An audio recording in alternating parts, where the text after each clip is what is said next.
प्यारे बच्चों, किसी गांव में एक बहुत गरीब धोबी रहता था।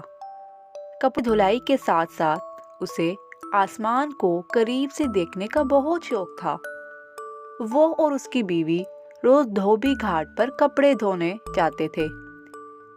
एक रोज जब उसकी बीवी कपड़ों को सुखा रही थी, उसकी नजर आसमान पर पड़ी।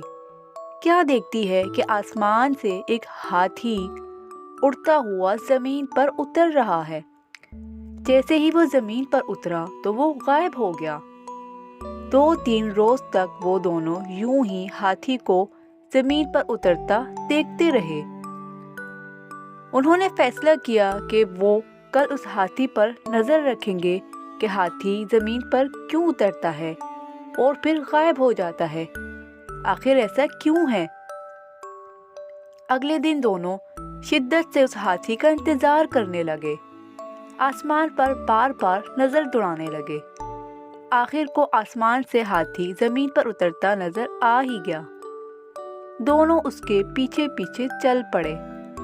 हाथी गन्ने के खेतों में घुस गया और खूब पेट भर कर गन्ने खाने लगा। हाथी का पेट भरा और उड़ने की तैयारी करने लगा। जैसे ही उसने उड़ान भरी, दोनों मियाँ बीवी ने हाथी की दुम पकड़ ली और हाथी के साथ उड़ने लगे। हाथी आसमान की बुलंदियों को पहुंचा तो धोबी क्या देखता है कि एक पहाड़ हीरे सोने के जवाहरात से चमक रहा है। यूं लग रहा था जैसे कोई अपना खजाना यहाँ छोड़कर भूल गया है। दोनों मियाँ बीवी की आंखें खुली की खुली रह गई। आखिर हाथी पहाड़ पर उतर गया। दोनों मियाँ बीवी भागकर सोने पर टूट पड़े और ज्यादा से ज्यादा सोना इकट्ठा करने की कोशिश करने लगे। रात के बढ़ते अंधेरे से परेशान होने लगे। उन्होंने सोचा कि सुबह होते ही वो हाथी की दुम पकड़कर जमीन पर उतर जाएंगे। आखिर सुबह ही और ऐसा ही किया। जमीन पर उतरे और अपने घर की तरफ रमा जमा हो गए। एक गरीब धोबी जो रोज बरोज अमीर होता जा रहा था, उसको देखकर सारा गांव हैरान और परेशान हो गया कि अचानक ऐसा क्या हुआ कि धोबी इतना अमीर हो गया है।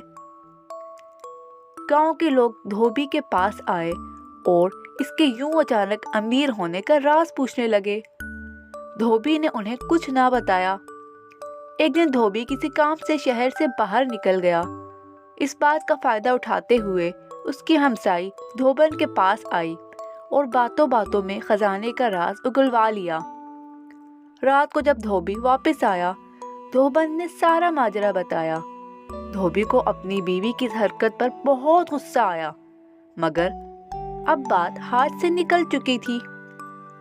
सुबह सारा गांव धोबी से मिलने आया और उससे मदद मांगने लगा और उससे कहने लगा कि वो भी उसके साथ खेतों में जाएंगे और हाथी के साथ खजाने तक पहुंचने में वो उनकी मदद करे। ये सब सुनने के बाद धोबी के दिल में लालच हुआ। वो उनके साथ जाके और खजाना इकट्ठा कर लाएगा। ये सोचकर वो उनके साथ जाने के लिए राजी हो गया। अगली सुबह सारे गांव वाले खेतों की तरफ निकल गए और आंखें आसमान पर जमाए बैठे थे। हाथी जमीन पर उतरा और गन्ने खाने लगा। सब गांव वाले उसकी ताक में थे कि जैसे ही हाथी गन्ने को खाकर फारिग होगा तो सब उसकी दुम पकड़कर उस खजाने तक पहुंच जाएंगे। जैसे ही हाथी उड़ने लगा, सब ने उसकी दुम पकड़ ली। धोबी सबसे आगे उसकी दुम पकड़े हुए था और यूं उसके पीछे एक लंबी कतार में पूरे गांव वाले एक दूसरे को पकड़े उड़ते चले जा रहे थे। सब गांव वाले आपस में बातें करने लगे कि वहां इतना खजाना होगा कि हम सब लेकर आ सकेंगे। किसी ने खुद से सोचते हुए कहा कि अच्छा है, क्यों ना धोबी से पूछ लें। एक गांव वाले ने पूछा कि वहां कितना सोना है। धोबी खजाने की लालच में गांव वालों के साथ चल दिया था। दुम को छोड़ते हुए हाथों को फैलाकर कहने लगा, इतना ज्यादा। ये कहने की देर थी कि सब के सब जमीन पर गिर पड़े और हाथी मजे से आसमान में اپنی اڑان بھرنے لگا اور گاؤں والوں کو اس کی لالچ کی سزا مل گئی۔